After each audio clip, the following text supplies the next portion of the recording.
So good morning and welcome. Welcome to worship, a journey of hope.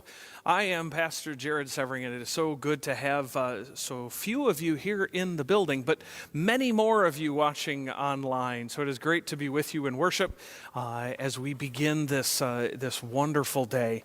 And so as we begin, I ask that you would join me in prayer.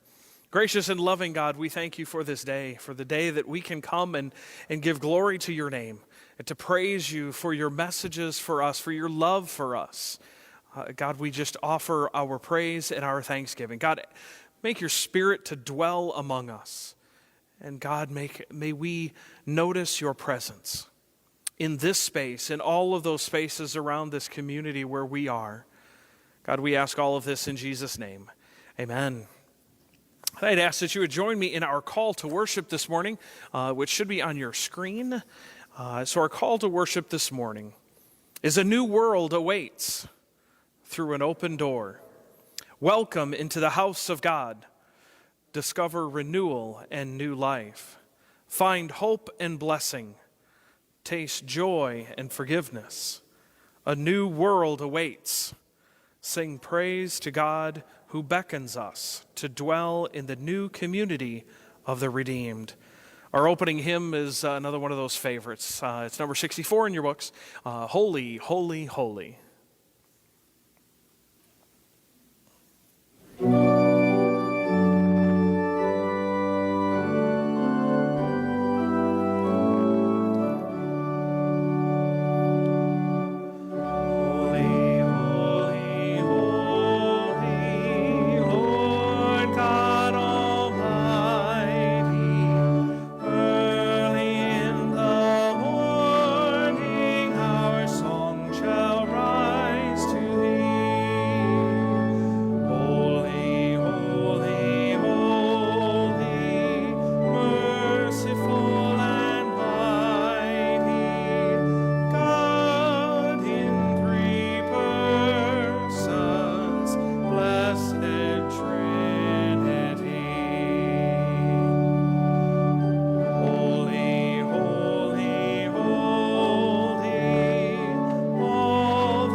Such a beautiful praise hymn for us this morning. God, you are holy. So when we gather at this time to share our prayer request, and here's one of those neat little changes that we're going to be trying, and so we're trying it out now as we get ready to return back to in-person worship, and that is we still want, if you are comfortable at home sharing your prayer request via the comments in the Facebook Live post, you can continue to do that as you are at home, but we also would say that you could text them in to me. And so as we reach that point in the service where we share those prayers, I'll be able to look at all of your prayer requests and be able to lift those up. And so for those of you who have bulletins, you've got my number that's listed in the bulletin. It will be in the bulletins when you come back to in-person worship. If you are looking for my phone number and want to text them in to me, it is this, 815-378-7754. I probably should have put that on the screen for you so that you could see that. But yeah, so that is the number. You could certainly leave it as a Facebook comment this morning, but as we transition, we'll be transitioning over to texting prayers.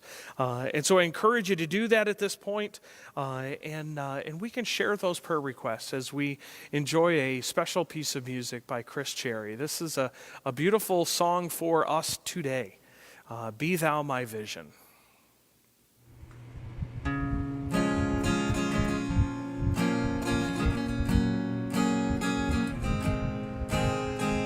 Be thou my vision, O Lord of my heart. Not be all else to me, save that thou art. Thou my best thought by day or by night,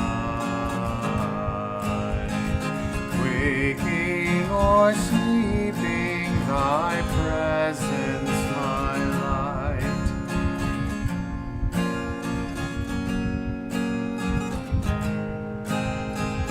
Be thou my wisdom and thou my true word. I ever with thee and thou with me, Lord. Thou my great Father and I thy true Son. Thou in me dwelling and I with thee one.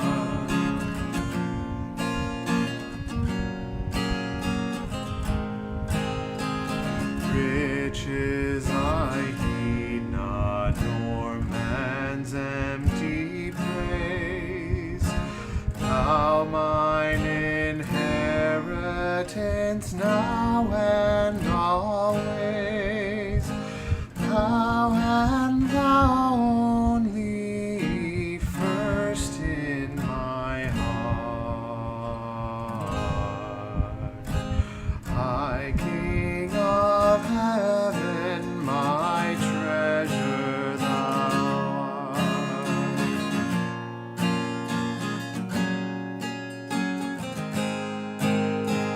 High King of heaven, after victory won, may I reach heaven's joys or bright heaven's sun. Part of my own heart, whatever befall, still be my vision, O ruler of all. Still be my vision, O ruler of all. Thank you, Chris. And so now we begin preparing ourselves for Scripture this morning. And so in preparation for Scripture this morning, we will sing Open Our Eyes.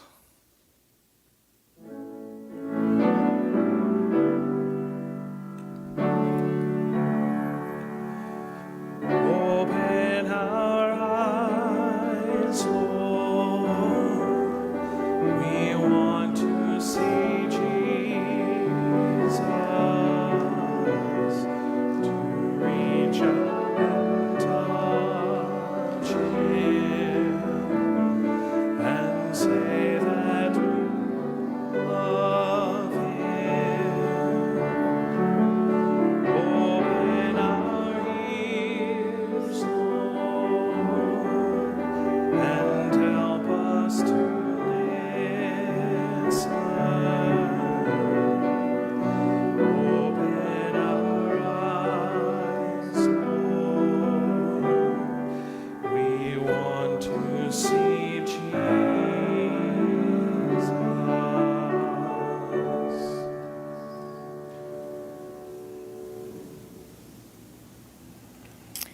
Our reading this morning comes out of the Old Testament in the book of Haggai, verses 1 through 9.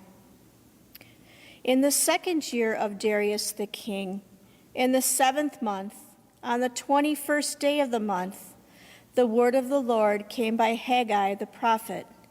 Speak now to Zerubbabel, the son of Shealtiel, governor of Judah, and to Joshua, the son of Jehozadak, the high priest, and to all the remnant of the people, and say, Who is left among you and saw this house in its former glory? How do you see it now? Is it not in your sight as nothing?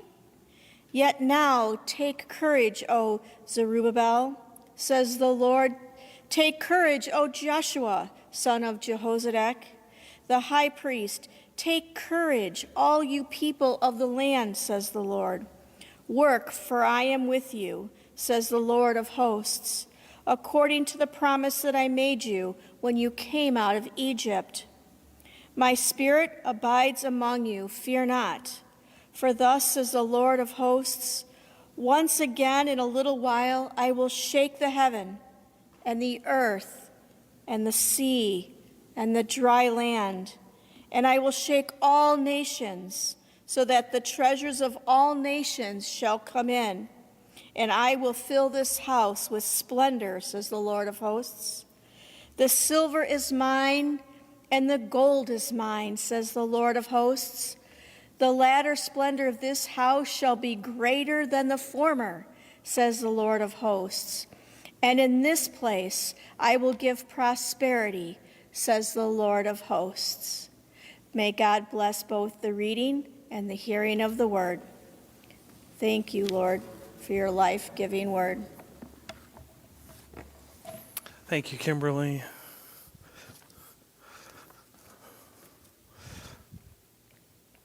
As we gather together today for this word, for this message, and so I remind you that Journey of Hope's mission, as we're in this vision series, Journey of Hope's mission is to live out our faith as we encourage others to become disciples of Jesus Christ for the transformation of the world. We do this through 3 words, if you remember: belonging, changing, and sharing.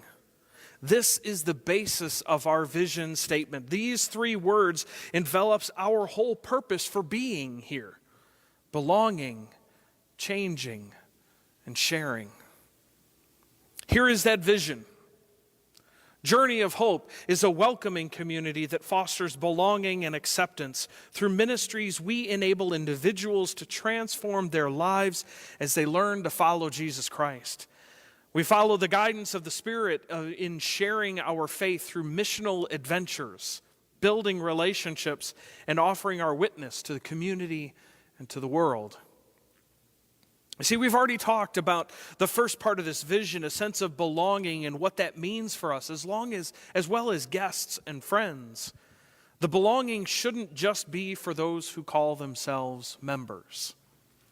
The sense of belonging is for all people, and I once again say unequivocally, all people. And then we turned our attention to that second word of changing. We talked about what it meant to be transformed, to change our lives. We also discussed that this isn't just something that happens when we accept Jesus into our lives, but it's a continual changing as we live within sanctifying grace. No matter where we are in our Christian walk, there are opportunities to change, grow, and be transformed by the grace of God. Last week, we got to the part of the vision that is probably the most scary, and that is sharing.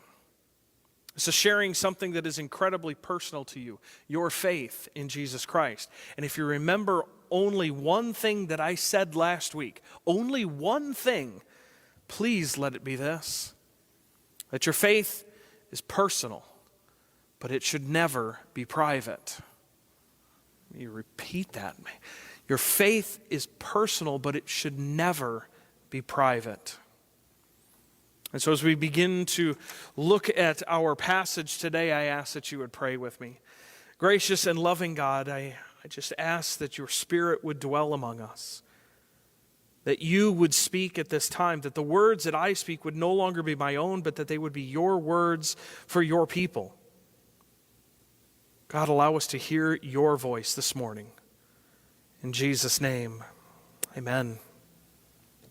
So as we begin this morning with rebuilding the temple, I'm reminded that this is a holiday weekend where we celebrate Independence Day. This is America's birthday. However, in these times, we may find it difficult to celebrate, especially with no large gatherings and fireworks displays, although last night you probably thought they were everywhere. I think that was true. We didn't focus them all in one location. They were just everywhere last night. But we also may find it difficult to celebrate with everything that's going on around us, from COVID-19 to civil unrest, the presidential elections coming, and so many other things weighing upon our minds. Coupled with so much time spent at home, we begin to wonder about our country. So let me share some words with you from Colin Powell from 1995. While interviewing a young African-American soldier on the eve of Desert Storm, ABC correspondent Sam Donaldson asked, "How do you think the battle will go? Are you afraid?" "We'll do okay," he said. "We're well trained." He gestured towards his fellow soldiers. He says, "And I'm not afraid because I'm with family." The other soldier shouted out, "Tell him again, he didn't hear you." And so the soldier repeated, "This is my family, and we take care of each other." Colin said, "We have to start thinking of America as a family. We have to stop screeching at each other, stop hurting each other, and instead start caring for, sacrificing for, and sharing with each other. We have to stop constantly criticizing, which is the way of malcontent, and get back to the can-do attitude that made America. We have to keep trying and risk failing to solve this country's problems. We cannot move forward when cynics and critics swoop down and pick apart anything that goes wrong to a point where we lose sight of which is right, decent, and uniquely good about America." Colin said that advice also applies to the body of Christ. We would do well to stop finding fault with each other and strive for unity. Well said, Colin. We are family, and we take care of each other, at least we should. So after months of preparation, planning, dreaming, and action, we have come to this place of being journey of hope. We've heard the mission and the vision. Now what? You see, there's an inherent danger of this space right now, the danger of falling back into our old ways, doing things the way we've always done them, maintaining the same programming, even resurrecting some of the things that worked in the past. But we have to see that God's desire is for so much more. And so now we hear Haggai's words. And so what does this story tell us this morning? Maybe we should have a little background, a little context about when and why this was written. You see, Haggai's prophecy comes after the Jews have returned from exile. Many of them are now living in Jerusalem, where they can see the destroyed temple every day. Sure, some of them had not seen the old city when the temple was full of glory, but many had. Haggai is speaking to Zerubbabel, the Davidic governor, and Joshua the high priest, and, if you caught it, the remnant of the people. These are the ones who lived in Jerusalem before the exile, the ones that knew what the temple looked like before it was destroyed. So the prophecy begins as Haggai calls the people to rebuild the temple. In chapter 1, there are some harsh words for the people because they had first built their homes, and they were nice homes, but they ignored the temple. The words spoken were challenging because the people were acting like they could never get enough. This is quickly becoming a society of consumerism. Wait, that sounds vaguely familiar. Haggai tells them that they eat, but they never have enough, that they drink, but they never have their fill. They clothe themselves, but yet are never warm. And they put money in bags with holes. Isn't there another phrase that we're familiar with? Spending money like you have holes in your pockets? So we got to see that as the people look around them, they saw the economy struggling. I mean, there was a drought going on. The temple had been in ruin for decades. What's the harm in waiting just a little bit longer? Maybe the people were raising questions like, well, why don't we wait until things get better before we rebuild the temple? However, as I mentioned before, the people built nice homes. They were taking care of themselves. It's like they were saying, we'll get around to the temple soon enough, but today I need to make sure that I'm taken care of. But God is challenging them to pay attention to the spiritual things, the things that are eternal, and not worry about all the day-to-day. God will take care of that. But God wants our hearts to be in the right place. Haggai says a few times, consider your ways. This is also translated as take it to heart. And John Wesley talks about when his heart was strangely warmed. All of this is a heart issue. This has to deal with what is on the hearts of the people. Is it their homes, their material worth, the clothes that they own, the car they drive? Well, I guess maybe it might be a chariot. Or the food and drink that they put on the table, or is it how they take care of the community around them? See, chapter 2 is the encouragement to complete the project. They've begun building, and maybe they've grown weary of all the work.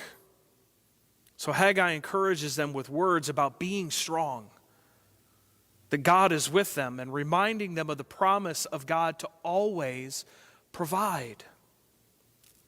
He reminds the remnant of the people about what the temple looked like before, a building full of majesty and glory. It was beautiful. And so Haggai tells them that it will once again be this glorious place, and that God will provide all that is needed. All they need to do is get to work. Maybe we should pause for a moment and reflect on this remnant of the people. Who are they? And how can we relate to them? As I said, some of the people remembered the temple in its former glory, and I think many of us remember the church in its former glory. Whether that was Epworth or Wesley or even Grace, you remember the days gone by when there were hundreds of people gathering for worship. Sunday school classes were filled with kids. You remember Christmas tree choirs, programs, and other huge gatherings for more than just Sunday mornings. Oh, those were the days. What we wouldn't do to get those back. You see, we are not that different from the remnant of the people that Haggai was talking to. Maybe Haggai is talking to us today.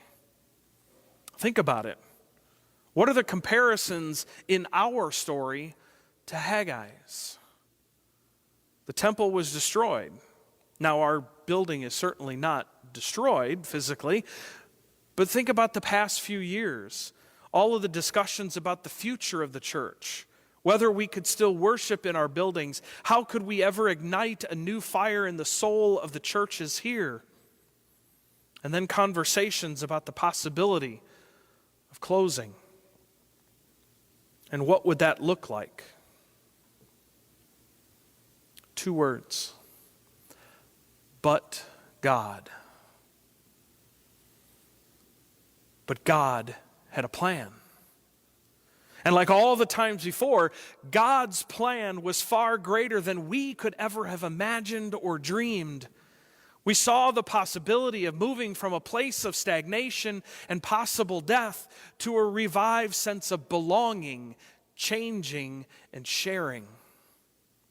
God placed in our hearts a vision of what this church could be once again.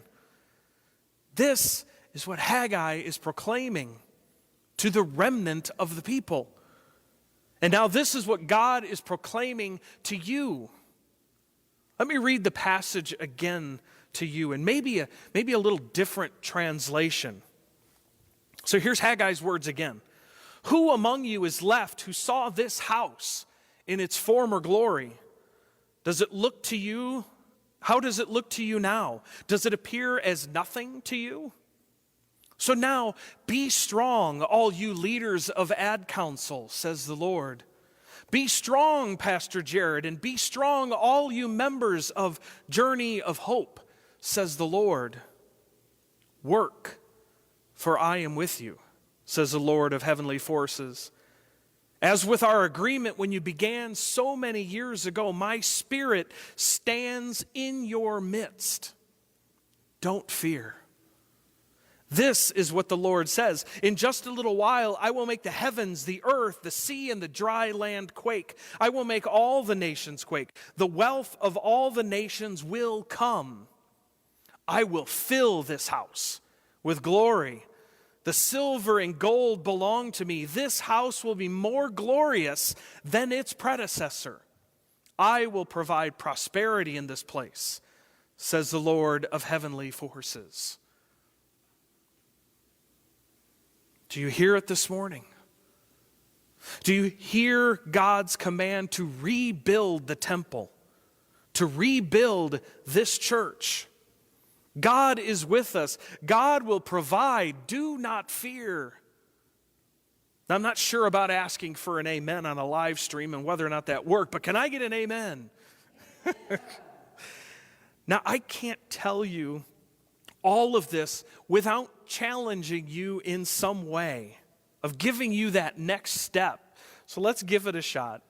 Haggai urged the remnant of the people to action. He told them to rebuild the temple. He told them to stop sitting back, waiting for others to do the work, but to get involved. And so guess what? I'm telling you the same thing. I don't want us to stay stagnant. We need to rebuild, to grow, to invite, and to share the love of God with everyone around us. Far too long, churches have talked about changing, about growing ministries, about getting out of their comfort zones, but not actually doing it. Now is the time. It's been too long, and I've heard that from many of you. So let's get to work. We've got a lot of work to do. As we rebuild the church, we remember what it is that we are called to be, a welcoming community. We welcome all people, and I mean all people. There was a story of a little girl who lost her arm in an accident. She was very aware of her condition and didn't want to be part of anything that would draw attention to her missing limb. She didn't want to go to Sunday school. She didn't want to go to church, even out to stores or restaurants. One day, her parents encouraged her enough to go to worship one day and Sunday school that followed. Well, the week before church, her mom called the teacher to let her know that her daughter was coming and that it would be best if the teacher wouldn't bring attention to her daughter. When it was time to go to Sunday school, the girl's mom found out the teacher wasn't feeling well. And so a different teacher was brought in. At the conclusion of the lesson that day, which happened to be about the church, the teacher taught them all this little poem that you probably are familiar with. You know the one. Here is the church. Here's the steeple. Open up the door and see all the people. The little girl began to cry as she realized that she couldn't do the hand motions. However, there was a boy about her same age, saw what was going on, and he came over to her and he knelt down and he recited the poem. with his one hand combined with hers. Here is the church. Here is the steeple. Open the door and see all the people. This is what church is. It is people coming together to form the body of Christ. Those two kids showed the rest of the class, including the teacher, how this really works. It is a place where all feel, where all are welcomed and celebrated for who they are, children of God. We also need to know something else, and I've said this before, and I'll keep repeating this until you have it memorized just as well as I do. And that is, if there is any place that you can come just as you are, broken, bruised, scarred, it is right here. It is the church. This is the place that you can come broken. You know, I talk about coming and removing our mask, and I don't necessarily mean our face mask, but remove those masks that cover our souls. It's okay. We're all welcome here. This is the place where God meets us. And so please remember God's promises to the remnant of the people. And that is all of us. I will fill this house with glory. This house will be more glorious than its predecessor. This house, Journey of Hope, will be more glorious, more impactful, will be more spirit-filled, will be more missional. This house will be more than we could ever have dreamed of. Will you pray with me? Gracious and loving God, we thank you for this challenging message. We thank you for this message of hope, of promise, that you will provide, that you will take care of us, and that you will encourage us every step of this journey. And we thank you for the message that you tell us that this church will be more glorious than its predecessor, that this church will fill with your Spirit and with your love and your grace. In Jesus' name, amen.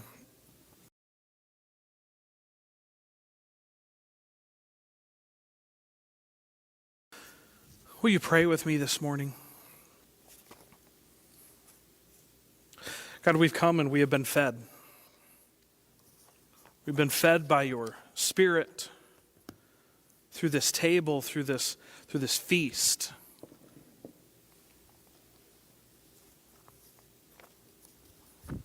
And we are blessed.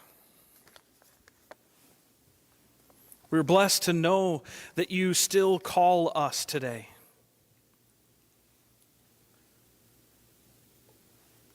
And so, God, we give you thanks and honor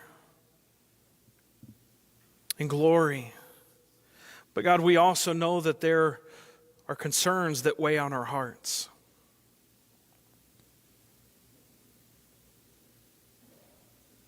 And so we lift those up to you. God, we lift up prayers of safe travel for Steve, that he would return safely.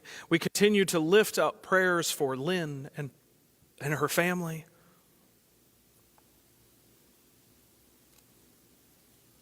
God, we pray for Randy.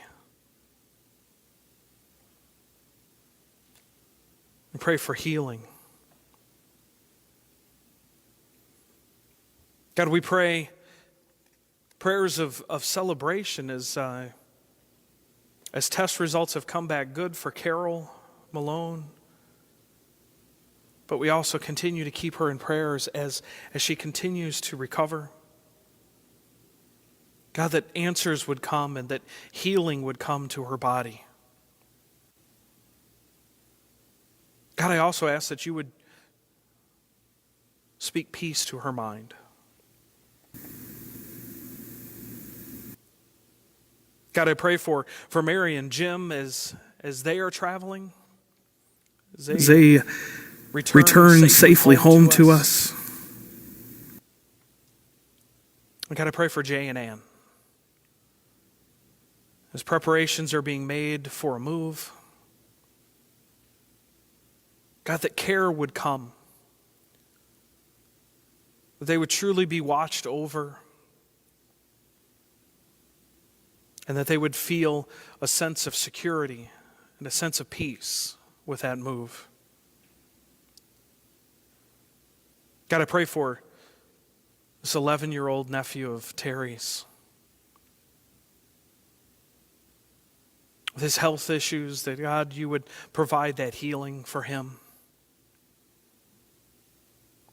And for so many of us in this congregation and in this community that are dealing with health issues, that are struggling. And for so many of us that are working through maybe mental health issues, that are facing depression or anxiety, that you would ease those.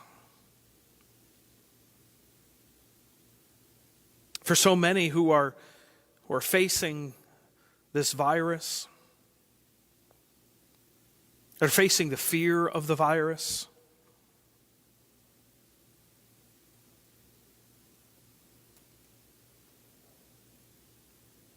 God, even in this climate crisis that we're in,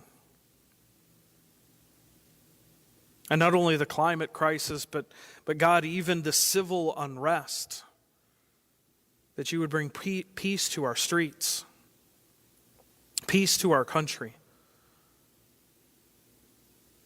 and that you would guide our hearts. God, we are thankful that Lori continues to celebrate in winning battles. And so we praise you for that. But we also remember so many that are still fighting, and some that are feeling like they're losing. That you would bring them comfort, that you would wrap your healing arms around. And God, so many that we have lifted up. There are even those on our hearts that we have not named this morning. And so God, hear our prayers and answer us.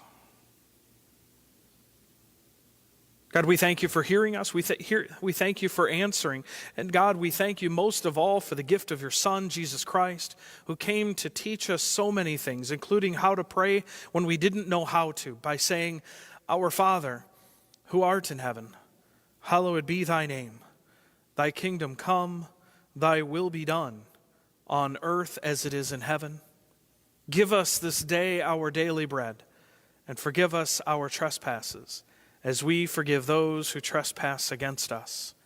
And lead us not into temptation, but deliver us from evil. For thine is the kingdom, and the power, and the glory forever. Amen. So as we prepare for our offering this morning, I will remind you again that you can certainly go onto our website. There's a little Give Now tab that you can go to and give your offerings there. If you are still writing a check, I'll try to be clear when I say hold your offering during this time, is to hold that during our time of offering and then send it in as we bless it. And so right now we'll share a little bit of offering from Donna, and then we'll have our doxology this morning by Sherry Weber.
Will you pray with me?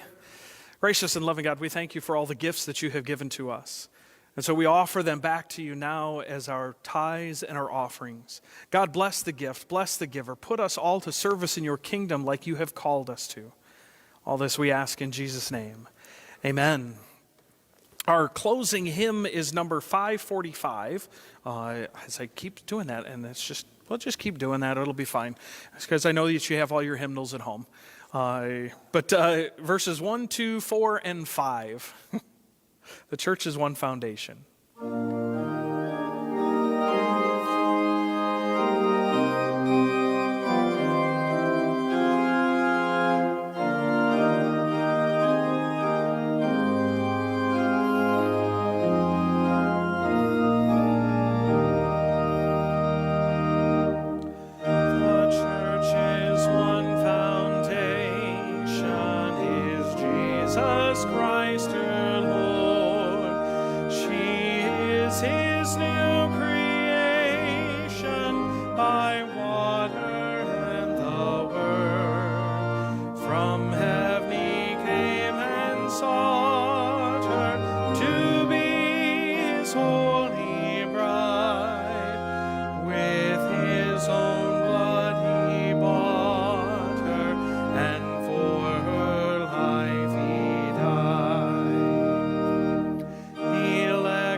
And so we get ready to leave this place, and maybe not leave a certain place that you're at, but I wanted to remind you of a couple of quick things. One, there is a fellowship time on Zoom.